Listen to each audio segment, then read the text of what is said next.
Commander, are you coming to check up on me? You look much better. How are you feeling? Dr. Chakwas assures me I am going to be fine. I was impressed with her knowledge of Asari physiology. You're in good hands. Dr. Chakwas knows what she's doing. I never properly thanked you for saving me from the Geth, Commander. If you hadn't shown up...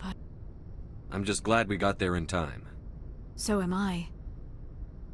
I know you took a chance bringing me aboard this ship. I have seen the way your crew looks at me. They do not trust me. But I am not like Benezia. I will do whatever I can to help you stop Saren. I promise. Don't worry, Liara. I trust you. I know you won't let me down. It means a lot to hear you say that, Commander. Thank you. Tell me about yourself, Liara. Me? I am afraid I am not very interesting, Commander. I spend most of my time on remote digs, unearthing mundane items buried in long-forgotten Prothean ruins. Sounds dangerous. And lonely. Sometimes I would run afoul of indigenous life forms or stumble across a small band of mercenaries or privateers, but I was always careful. Until the Geth followed me to Artemis Tau, I never found myself in any situation my biotics could not handle.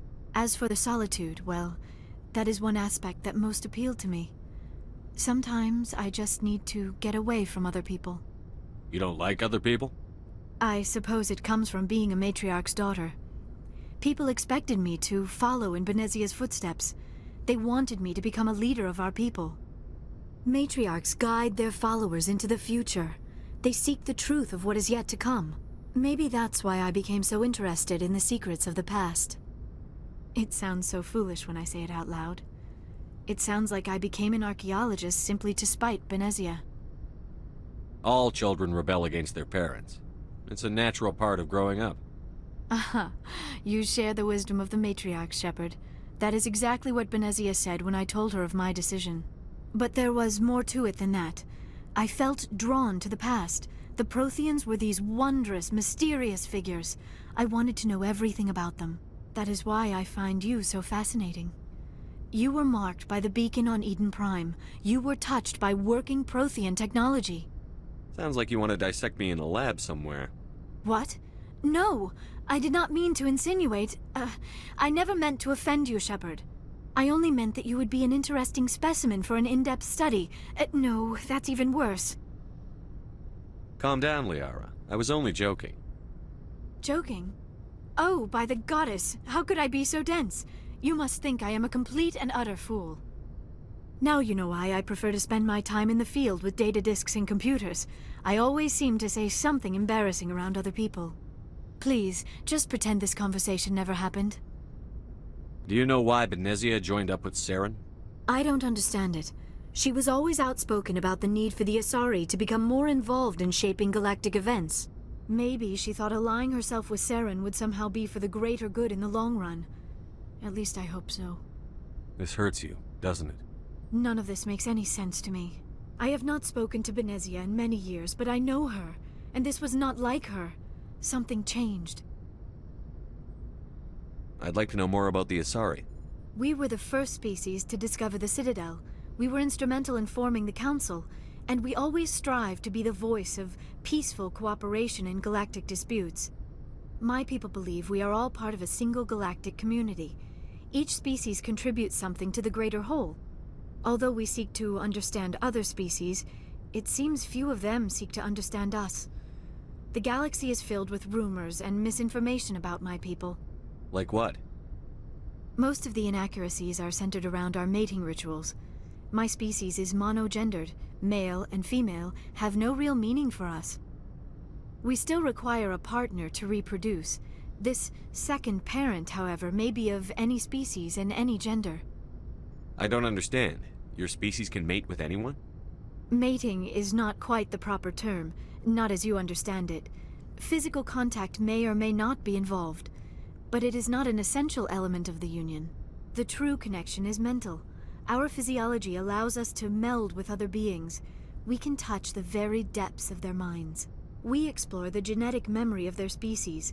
We share the most basic elements of their individual and racial identities. We then pass these traits on to our daughters. It is how we learn to grow as a species and how we develop a greater understanding of other races. What happens to your partner after the union? Every relationship is different. Some unions are a single encounter with both parents parting ways afterwards. Others can be more long-term. Sometimes an Asari and her partner will stay together for many decades. Do you know who Matriarch Benezia chose as her partner? She rarely spoke of her partner. Though I know my father, if you want to use that term, was another Asari. I thought you always needed another species to serve as one of the parents. Think about it, Shepard.